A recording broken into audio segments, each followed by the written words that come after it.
pendant les JO. Le logement de luxe a le vent en poupe à Paris, mais ce ne sont ni les Parisiens ni les Français qui achètent, car ce prestige attire particulièrement la clientèle étrangère qui en a les moyens. Regardez ce chiffre, 85% des biens de plus de 10 millions d'euros sont acquis par des étrangers. Et la grande nouveauté sur ce marché, c'est l'arrivée d'acquéreurs venus de Chine, d'Inde ou du Brésil. Caroline Thébault, Mathieu Nivenglowski.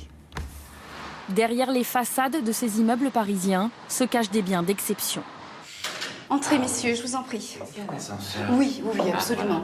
Bienvenue dans un 500 mètres carrés à vendre au cœur de la capitale. Ça vous plaît? Magnifique le lustre. Le lustre est beau, c'est vrai. Marbre d'Italie, boiserie du 18e, feuilles d'argent sur les portes. Mais pour voir tout le luxe, il faut aussi lever les yeux.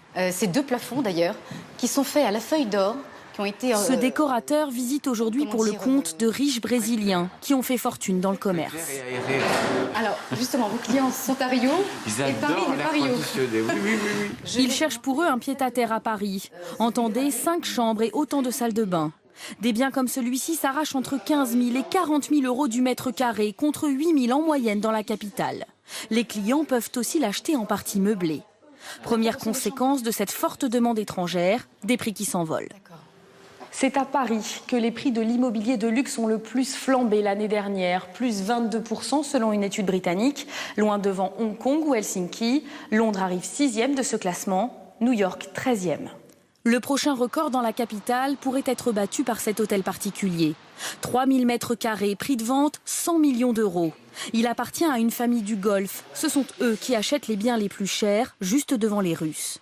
Dans certains quartiers, les étrangers chassent désormais les Parisiens des plus beaux appartements et des plus belles vues. Le français parisien est cantonné au deuxième vue et le Champ de Mars, où là on a des appartements qui sont habités en moyenne 5 à 6 semaines par an, sont réservés à une clientèle étrangère qui s'en sert comme pied-à-terre et surtout comme produit d'investissement.